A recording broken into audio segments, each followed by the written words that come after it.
नमस्कार, आप देख रहे हैं गुड न्यूज टुडे। शाम के 5 बज चुके हैं। मैं अनंत आपके साथ हूं, मेरे साथ है मेरी सहयोगी गीतिका और इस खास बुलेटिन में हम आपको दिखाते हैं हर वो खबर जो शायद आपको कहीं और देखने को ना मिले। जो बड़ी खबर है वो भी बताते हैं और साथ ही साथ दिन भर का कुछ अपडेट है तो वो भी आपको जानकारी देते हैं। नमस्कार, मैं हूं आपके साथ गीतिका पंत। तो खबरों के सिलसिले को आगे बढ़ाते हैं और आज की कुछ खास खबरें देखते हैं। बुलेटिन में सबसे पहले बात गुजरात में जारी सियासी दंगल की। आज फिर प्रधानमंत्री मोदी एक्शन में दिखे। गुजरात में आज उनकी 4 रैलियों का कार्यक्रम है। सबसे पहले पीएम ने बनासकांठा जिले के पालनपुर में एक जनसभा को संबोधित किया। इसके बाद उन्होंने अरवली जिले में आयोजित एक रैली में हिस्सा लिया। इन दोनों जगह पर उन्होंने आम आदमी पार्टी और कांग्रेस पर जमकर निशाना साधा। साथ ही विकास के काम जारी रखने के लिए लोगों से बीजेपी उम्मीदवारों को वोट देने की अपील की। अगर गुजरात विधानसभा चुनाव की बात की जाए तो इस विधानसभा चुनाव में भी पीएम मोदी बीजेपी का सबसे बड़ा चेहरा है। हालांकि पीएम मोदी के अलावा तमाम पार्टी के दिग्गज इस समय चुनाव मैदान में उतरे हुए हैं। लगातार धुआंधार रैलियों का सिलसिला जारी है। आपको बता दें कि गुजरात में 2 चरणों में चुनाव होना है। पहले चरण में 1 तारीख को वोट डाले जाएंगे 89 सीटों पर और दूसरे चरण में 5 तारीख को वोटिंग होगी 93 सीटों पर। कुल 182 विधानसभा सीटों के लिए चुनाव और बीजेपी दावा कर रही है कि उसका लक्ष्य 160 प्लस का है। वहीं दूसरी तरफ इस चुनाव के अंदर आम आदमी पार्टी भी ताल ठोक रही है और कांग्रेस भी पूरे दमखम के साथ मैदान में है। हालांकि आपको बताएं कि इस चुनाव प्रचार के दौरान कांग्रेस की अगर हम बात करें तो राहुल गांधी उतने ज्यादा मुखर, उतने ज्यादा एक्टिव नजर नहीं आए हैं। लेकिन पार्टी का कहना यह है कि वो अपनी रणनीति के तहत धीरे धीरे प्रचार में आगे बढ़ रही है।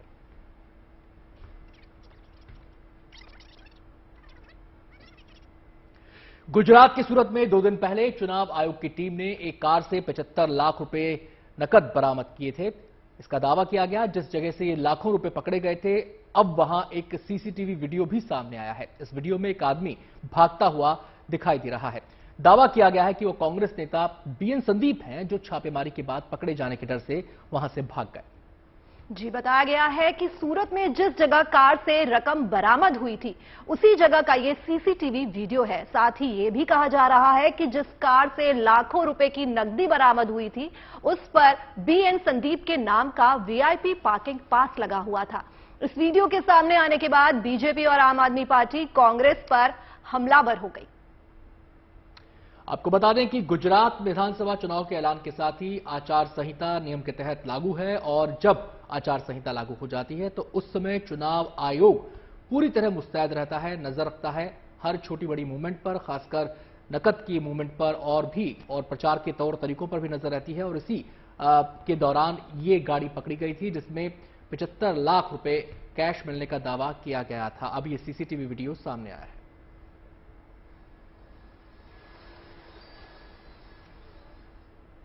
तो आम आदमी पार्टी ने गुजरात में मतदाताओं को रिझाने के लिए नया दांव चला है। आम आदमी पार्टी के संयोजक और दिल्ली के मुख्यमंत्री अरविंद केजरीवाल ने एक वीडियो मैसेज जारी किया है। इसमें वो गुजराती भाषा में लोगों से वोट देने की अपील करते दिखे।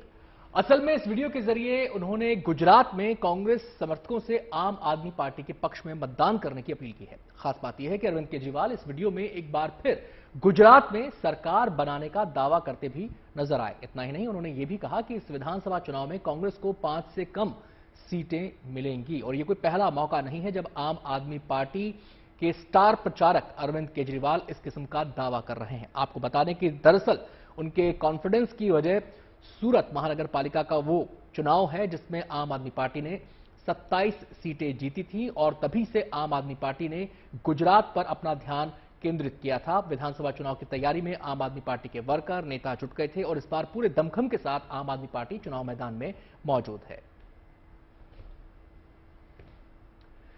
राजधानी में एमसीडी चुनाव के लिए बीजेपी और आम आदमी पार्टी का चुनावी अभियान भी रफ्तार पकड़ता दिखाई दे रहा है।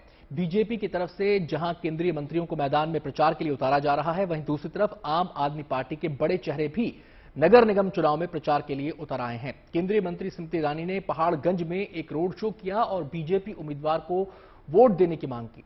स्मृति ईरानी ट्रक पर सवार होकर दिल्ली की सड़कों पर निकली। इस दौरान बड़ी संख्या में बीजेपी कार्यकर्ता उनके स्वागत के लिए सड़कों पर उतर आए। तो वहीं दूसरी तरफ दिल्ली के डिप्टी सीएम मनीष सिसोदिया संगम विहार में चुनाव प्रचार करने के लिए पहुंचे। वहां मौजूद पार्टी कार्यकर्ताओं ने उनका जोरदार स्वागत किया। इस दौरान मनीष सिसोदिया ने अपने भाषण में नगर निगम के चुनाव में अपनी पार्टी की जीत का दावा किया।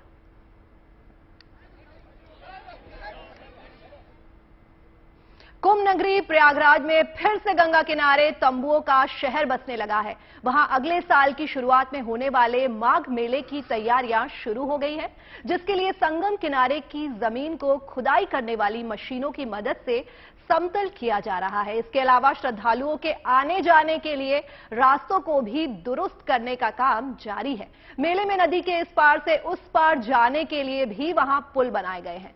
आपको बता दें कि इस बार माघ मेले की तैयारियां थोड़ी देरी से शुरू हुई हैं, क्योंकि बाढ़ का पानी मेले वाले इलाके में काफी दिनों तक ठहरा रहा। माघ मेले की शुरुआत 6 जनवरी से होगी। आपको बताएं कि इस दिन पहला स्नान होगा, जबकि फरवरी में महाशिवरात्रि के साथ ये मेला संपन्न हो जाएगा। इस धार्मिक मेले में देश ही नहीं विदेश से भी श्रद्धालु आते हैं। ऐसे में इस माघ मेले में श्रद्धालुओं को कई नई चीजें देखने को मिलेंगी। कोशिश ये की जा रही है कि भव्य तरीके से इसका आयोजन किया जाए।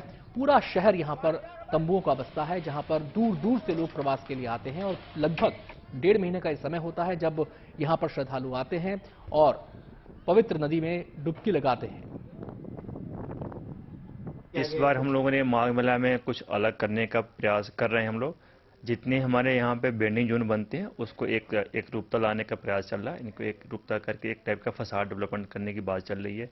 जो भी हमारे संस्थाएं लगेंगे, चाहे जो भी हमारे जो तट हैं, जो घाट हैं, उसके सामने हम लोग वास लाइटिंग का भी प्रयास कर रहे हैं कि इसमें वास लाइटिंग की जाए, सो कि रात को भी मेला बिल्कुल लाइवली रहे। साथ ही साथ हम यूथ का इसमें इन्वॉल्वमेंट कर रहे हैं। जो यूथ हैं उनका इन्वॉल्वमेंट हो और यूथ समझ पाए कि इसकी क्या पौराणिक महत्ता है और उनका हम योगदान इसमें।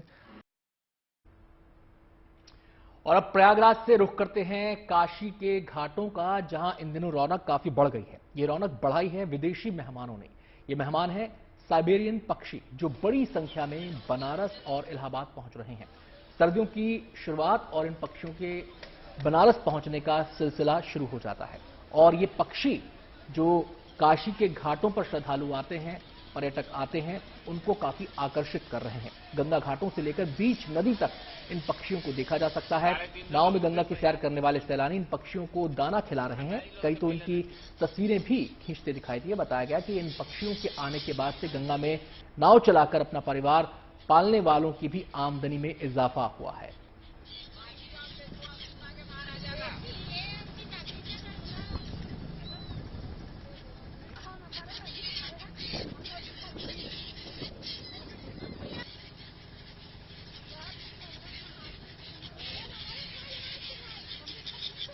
क्या होता है ना कि जब हम ये दाना जो देते हैं, ये दाना डालते हैं, तो ये देखिए कितने सारे हमारे पास आ जाते हैं और हाथ से भी उठा के ले जाते हैं दाना। तो बहुत अच्छा लगता है, ये काफी मनोरम दृश्य होता है। और जैसे देख रहे हैं घाट पे कितने सारे पक्षी हैं यहाँ हमारे आसपास ही घूमते रहते हैं। ये बहुत सारे रहते हैं और जैसे दाना डालते हैं तो एक साथ आ जाते हैं बहुत सारे। बहुत ज्यादा शोभा बढ़ती है इनके आने से। ये स्टार्टिंग नवंबर में आते हैं, जब ठंड की शुरुआत होती है, और जब तक ठंड का मौसम होता है तब तक ये यहाँ रहते हैं। और जैसे ही ठंड थोड़ा कम होने लगती है, फरवरी के अंत तक ये भी चले जाते हैं। और इनके आने से घाटों की शोभा बहुत ही ज्यादा बढ़ जाती है। इन्हें दाना, जब पर्यटक आते हैं और पर्यटक इन्हें दाना खिलाते हैं, तो उनसे और भी ज्यादा यहाँ की शोभा बढ़ जाती है, यहाँ की घाटों की शोभा बढ़ जाती है। यहाँ के पर्यटक जो आते हैं, आपने देखा होगा अभी कि हाथ से खुद दाना खिलाते हैं। उससे पर्यटक को भी बहुत आनंद आता है और यहाँ के पक्षियों को भी, उससे उनका भी पेट भरता है। और यहाँ के जो नाविक हैं उनका भी इससे काफी रोजगार चलता है। और जो दाना देते हैं, जो दाना बेचने वाले होते हैं, उनका भी इससे उनका भी पेट चलता है, उनका भी रोजगार बढ़ता है। बनारस के बाद अब आपको लेकर चलते हैं अरुणाचल प्रदेश। वहां एक ऐसा गुरुकुल है जो अपनी पुरानी परंपराओं को आज भी संजोए हुए है। पूर्वी कोमेंग जिले में बने इस गुरुकुल में 90 छात्र पढ़ते हैं, जिन्हें वहां की भाषा में पढ़ाया जाता है। ये सभी छात्र हिंदी और इंग्लिश तो पढ़ते ही हैं, साथ ही उन्हें वहां की भाषा और परंपराओं का भी ज्ञान दिया जाता है। आपको बता दें कि राज्य की पुरानी परंपराओं को संजोने वाले इस स्कूल को राज्य सरकार की मदद से बनाया गया है, लेकिन अब इस स्कूल को लोगों से मिलने वाले डोनेशन से चलाया जाता है। इस स्कूल का उद्घाटन मार्च 2021 में वहां के मुख्यमंत्री पेमा खांडू ने किया था। और इस स्कूल के जरिए दरअसल कोशिश ये हो रही है कि जो अरुणाचल प्रदेश की लोक संस्कृति है, लोक कलाएं हैं, जो स्थानीय भाषा है, उसको संजो कर रखा जाए, आने वाली पीढ़ियों तक उसे पहुंचाया जाए। और इसी मिशन के तहत, इसी मकसद के तहत इस गुरुकुल को चलाया जा रहा है। आपको बताएं कि फिलहाल यहां पर 100 से 150 छात्र के प्रवास का प्रबंध है, लेकिन आने वाले दिनों में यह संख्या और बढ़ने वाली है। हम इस वक्त अरुणाचल प्रदेश के सेपा में हैं, ईस्ट कामेंग डिस्ट्रिक्ट में, और आप देख सकते हैं ये एक गुरुकुल की तरह ये एक विद्यालय है। यहाँ के बच्चे ट्रेडिशनल जो हेयर स्टाइल है, निशी समाज में इस हेयर को यहाँ पे जो डाला जाता था, ये पहले जमाने से, पूर्वजों से ये चलते आ रहा है। आप देख सकते हैं 90 से ज्यादा यहाँ बच्चे गुरुकुल की तरह यहाँ ये पढ़ाई करते हैं। और सेपा जो ईस्ट कामेंग डिस्ट्रिक्ट का हेडक्वार्टर है, उससे भी ऊपर जाके ये एक गुरुकुल की तरह एक विद्यालय है। झारखंड विधानसभा के 22वें स्थापना दिवस पर रांची में एक कार्यक्रम का आयोजन किया गया। इस मौके पर विधानसभा भवन को सजाया गया, साथ ही वहां सांस्कृतिक कार्यक्रम भी आयोजित किए गए। तो सबसे पहले पूजा और हवन किया गया। इसके बाद लोक कलाकारों ने अपनी कला का प्रदर्शन किया, जिसमें कई विधायक लोक धुनों पर थिरकते भी दिखे। इस कार्यक्रम में कवि कुमार विश्वास भी शामिल हुए। तो तस्वीरों में आप देख सकते हैं कितना शानदार ये समारोह था, 22वीं वर्षगांठ, और इस मौके पर वहां लोक नृत्य का आयोजन किया गया। जो आदिवासी कलाकार हैं, उन्होंने अपनी कला का वहां पर प्रदर्शन किया। कई गणमान्य लोग वहां पर मौजूद थे और सबका ध्यान खींचा वहां मौजूद प्रसिद्ध कवि कुमार विश्वास ने, जिन्होंने अपनी बातों से, अपनी कविताओं से वहां पर समा बांध दिया।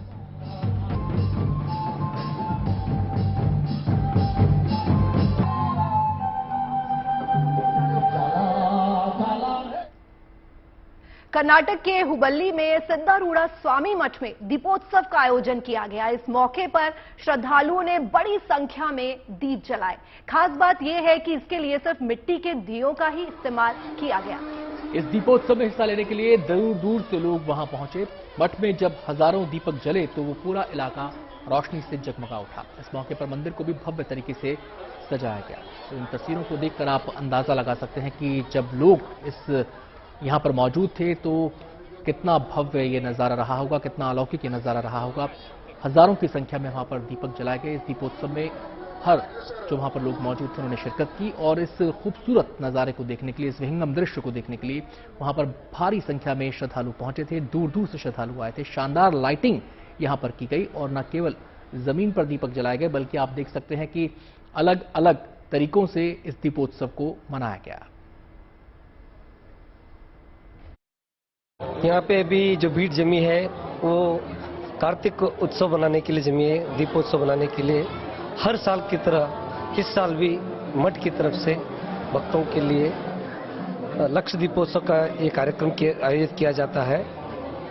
साल भर साल हम देख रहे हैं कि साल भर साल भीड़ बहुत ज्यादा है, लोग बहुत ज्यादा आ रहे हैं और उसकी वजह से यहाँ पे व्यवस्था भी हम उस प्रकार मठ में किया जा रहा है।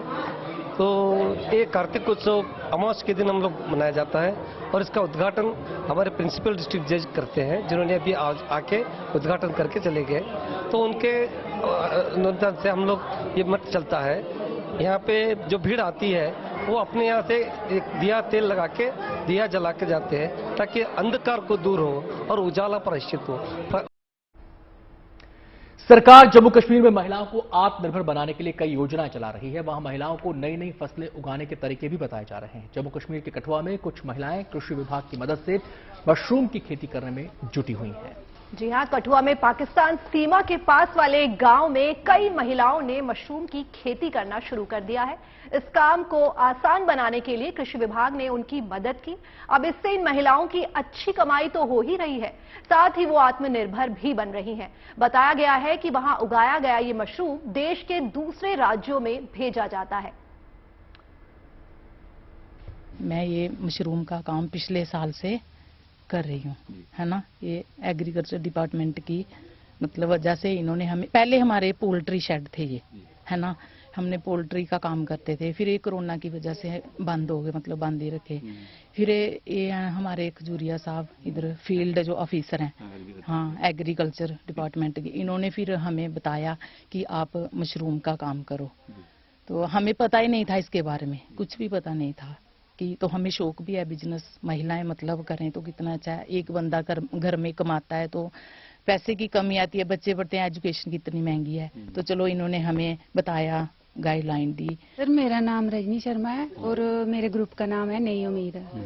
और हमारा वुमेन सेल्फ हेल्प ग्रुप 1 साल हो गया तैयार हुए हुए। वो भी एग्रीकल्चर डिपार्टमेंट वालों ने हमें बोला कि आप ग्रुप बनाओ, आपका हम सपोर्ट करेंगे। तो हमने बनाया और वो बहुत अच्छा काम कर रहे हैं, हमारे साथ जुड़े हुए हैं। तब से 1 साल से हमारे साथ जुड़े हुए हैं। अभी उन्होंने कहा कि शेड बनाओ, ये मशरूम शेड तैयार करो, तो हमने वो भी किया और हमने अभी मशरूम तैयार हो गई है हमारी। उत्तर प्रदेश के अलीगढ़ में पॉलिथीन फ्री पंचायत कैंपेन की शुरुआत की गई है। जिला प्रशासन ने वहां की सभी ग्राम पंचायतों में सिंगल यूज प्लास्टिक का इस्तेमाल नहीं करने और प्लास्टिक के कचरे से कैसे निपटा जाए, इसके लिए भी जागरूक किया। लोगों को पॉलिथीन के इस्तेमाल से होने वाले नुकसान की जानकारी दी गई और इसके बजाय दूसरी चीजों के इस्तेमाल की सलाह दी गई। ऐसे में लोगों को कपड़े के थैले का इस्तेमाल करने को कहा गया। असल में इस जागरूकता अभियान का मकसद सिंगल यूज प्लास्टिक को खत्म करना है। आपको बताएं कि कोशिश ये की जा रही है कि ग्राम पंचायतों को प्लास्टिक फ्री कर दिया जाए, यानी कि गांव में प्लास्टिक का इस्तेमाल पूरी तरह खत्म कर दिया जाए। इसके अलावा गीला कचरा और सूखे कचरे के बारे में भी लोगों को जानकारी दी गई कि कैसे इनको अलग अलग डिब्बों में डालना है, जिससे कि इनका सही इस्तेमाल हो सके, इनको ठीक से इनका निस्तारण हो सके।